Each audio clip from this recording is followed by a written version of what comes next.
সালামু আলাইকুম। দেখেন, অনেকে বলেন যে ভাই সকালবেলা একটা গল্প বলেন, বিকেলের একটা গল্প বলেন। ভাই গল্প না, একটা যুদ্ধ এমন না যে আপনি বললেন হয়ে যাবে। প্রত্যেকটা দেশ, কোথাও না কোথাও, আমেরিকাও, তারা এই মুহূর্তে চায় না আসলে ইরানের সাথে লড়াইটা লাগতে, কিন্তু ইগো প্রবলেম ট্রাম্পের। আর ইরানকে চায় যুদ্ধটা করতে, অবশ্যই না, তারা হচ্ছে ডিফেন্স মুডে করবে। আর বাকি যেই মানুষগুলো আছে বা রাষ্ট্রগুলো আছে তারাও কি চায়? কেউ কেউ হয়তো চায় যে ইরান আপনার আমেরিকার সাথে যুদ্ধ লেগে যাক, তারপর ইরান শেষ হয়ে যাক, কারণ ইরান শেষ হলে তো অনেকেরই লাভ। কিন্তু ইরানও সর্বোচ্চ লেভেলে চেষ্টা করছে যে নিজেদের সম্মানটা রেখে ও যে পারমাণবিক শক্তির যে শর্ত, এটা বাদ দিয়া যে কোনো আলোচনা আমেরিকার সাথে করতে। কিন্তু ট্রাম্প বলতেছে আলোচনা শুরুই হবে যদি তেহরান এই ঘটনায় রাজি হয়। তো এর মাঝখানে আরব আমিরাত বেকা বসছে, সৌদি আরব বেকা বসছে, ওমান বেকা বসছে। আর এই তিনটা দেশেই আপনার আমেরিকার যুদ্ধ কাটিয়ে আছে। কাতার, তারাও কিন্তু একটু সমালোচনা করছে। চীন বেকা বসছে, রাশিয়া বেকা বসছে। তবে চীন রাশিয়ার তুলনায় আরব দেশগুলোর বেকা বসাটা আমেরিকার জন্য একটা বিপজ্জনক অবস্থান হয়েছে। কেন? কারণ তারা যদি তাদের ভূমি ভূখণ্ড ব্যবহার করতে না দেয়, তাহলে আমেরিকা এত দূর থেকে সেখানে একটা লড়াই করা তাদের জন্য কষ্টকর, অথবা সাপ্লাই চেইন ঠিক রাখা খুবই কষ্টকর হবে। কারণ তারা তো বলছে আরব রাষ্ট্রগুলো যে আমাদের সাগর পথ, নদীপথ, জলপথ, স্থলপথ, আকাশপথ কোনোটাই ইরানের বিরুদ্ধে যুদ্ধের জন্য আমরা ব্যবহার করতে দিব না। তো দ্য গার্ডিয়ানের এক প্রতিবেদন বলছে আরব দেশগুলোর শক্ত এবং অনড় অবস্থানের কারণে এবং ইরানের তেরামির কারণে হঠাৎ করে এক নতুন সিদ্ধান্ত নিয়েছে মার্কিন যুক্তরাষ্ট্র। যুক্তরাষ্ট্রের সেন্ট্রাল কমান্ড, তার অধীনস্থ এয়ারফোর্সেস সেন্ট্রাল বলছে যে এই মুহূর্তে সরাসরি আপনার যুদ্ধ ইরানের সাথে হবে না। তো কি হবে? তার বক্তব্য বহুদিন ব্যাপী একটা প্রস্তুতি মহড়া চলবে। অপরদিকে ইরানও হরমুজ প্রণালী, সারা পৃথিবীর জাহাজগুলো আর গন্তব্যের জন্য হরমুজ প্রণালী অত্যন্ত গুরুত্বপূর্ণ। তো সেই হরমুজ প্রণালীতে তারাও কিন্তু আকাশ সীমা বন্ধ করে দিয়েছে, মহড়া শুরু করেছে।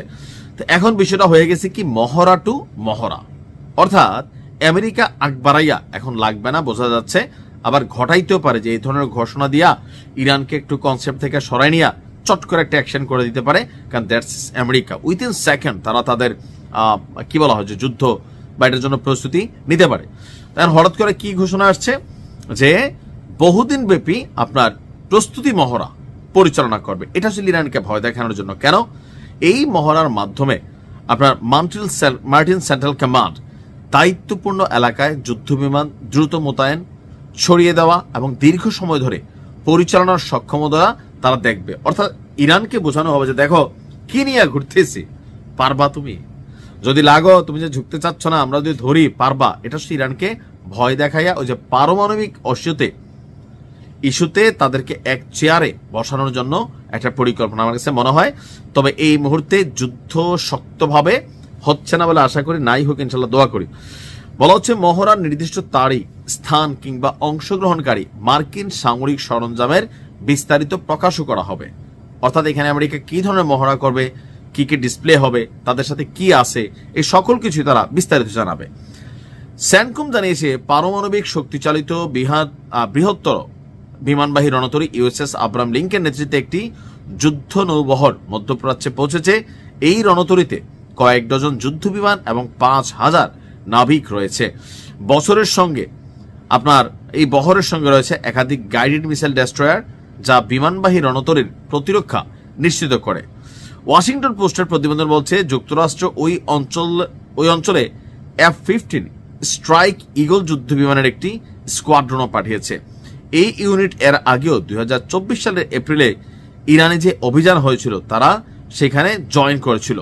পাশাপাশি যুক্তরাজ্য প্রতিরক্ষামূলক উদ্দেশ্যে টাইফুন যুদ্ধ বিমান মোতায়েন করেছে। অর্থাৎ পশ্চিমাদের মধ্যে একটা টেনশন আছে ইরান কোন দিকে কারে টপকায়। বাট আমার কাছে মনে হচ্ছে এই যে এই মহড়ার ঘোষণা বা ব্লাবলা, এটা হচ্ছে শুধুমাত্র আরব রাষ্ট্রগুলোর অন্য কারণে এবং কি ইরানের সর্বোচ্চ ঝুঁকাঙ্গা নেই সালা এই শ্রেণীতে থাকার কারণে। তো আশা করি আল্লাহ যেন ইরানকে সহযোগিতা করে আর যুদ্ধটা আসলে যেন না হয়, হইলে ইরান ক্ষতিগ্রস্ত হবে। হয়তো সাময়িক আমেরিকার ক্ষতি হবে, কিন্তু এই ক্ষতি কাটায় উঠতে পারবে না। ভালো থাকুন, আসসালামু আলাইকুম।